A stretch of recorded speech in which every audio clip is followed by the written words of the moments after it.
இருக்கும். பிஸ்மில்லாஹிர்ரஹ்மானிர்ரஹீம்.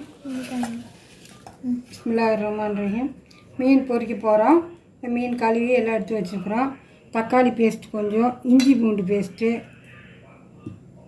Chilli powder, மஞ்சள் தூள், இது 65 தூள், இது சில்லி பவுட்ரு, இது ஜீரகத்தூள், இதெல்லாம் போட்டு இந்த உப்பு, இதுக்கு தேவையான அளவு உப்பு போட்டு பிணைஞ்சி வச்சிடலாம். ஒரு 1/2 மணி நேரம் சென்று பொரிச்சா நல்லாயிருக்கும்.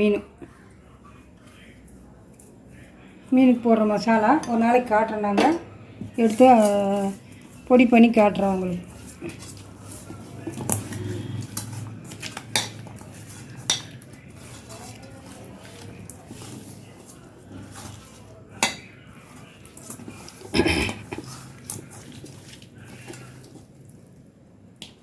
இது இந்த ஊரில் ஜிலேபி மீன், இது நல்லாயிருக்கும். ஆற்று மீன், அதனால் நல்லாயிருக்கும்.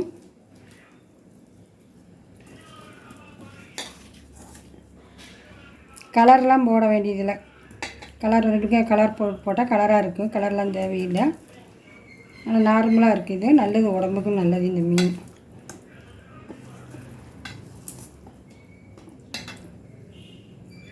நல்லா உப்பு போட்டு அமுத்தி வச்சிட்டோம்னா ஒரு 1/2 மணி நேரம் சென்று தோசை தவாவில் போட்டாலும் சரி, இல்லை எண்ணெயில் போட்டு எடுத்தாலும் நல்லா டேஸ்ட்டாக இருக்கும்.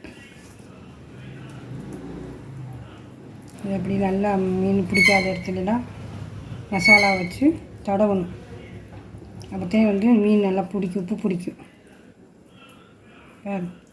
இதெல்லாம் மீன் பிடிக்காமல் இருக்கிறதெல்லாம், இதில் வேஸ்ட்டாக இருக்கிறதெல்லாம் எடுத்து இப்படி தடவி வச்சிட்டோம்னா நல்லா இதாக இருக்குது. ஒன்று கூட கீழே விழுகாது. நல்லா பிசுறு இல்லாமல் பொரித்து எடுத்துக்கலாம். நாம் பொரிக்கும்போது காட்டுறோம். எடுத்து 1/2 மணி நேரம் 3/4 மணி நேரம் தக்கன ஊறிடுச்சு.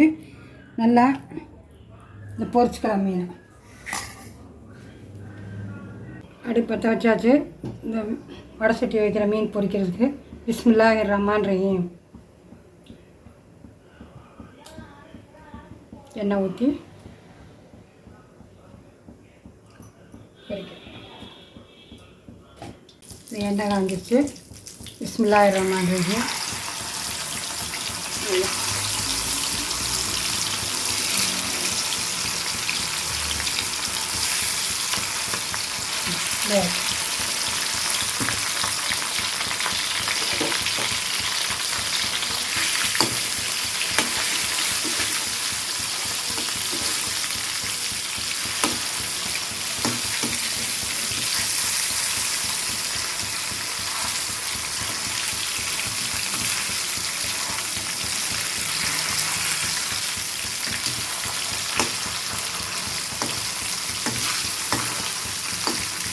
ரெண்டு தடவை புளி போட்டு சிம் லைட்டாக வச்சு வேக வச்சுட்டா சூப்பராக இருக்கும்.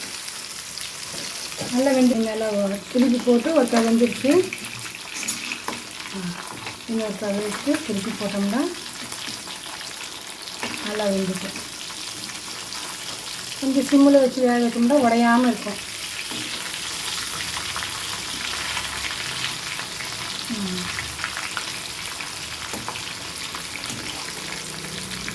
நல்லா சைடில் திருப்பி வச்சு வேக வைக்கணும். திருப்பி போட்டு நல்லா பக்குவமாக எடுத்தாச்சு. எடுத்துட்றேன்.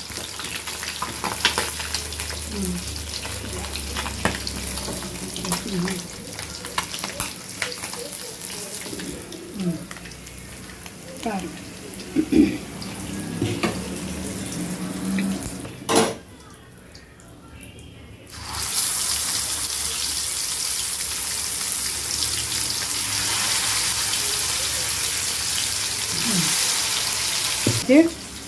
நல்லாயிருக்கும். மதியானம் சாப்பிட எல்லோரும் வாங்க.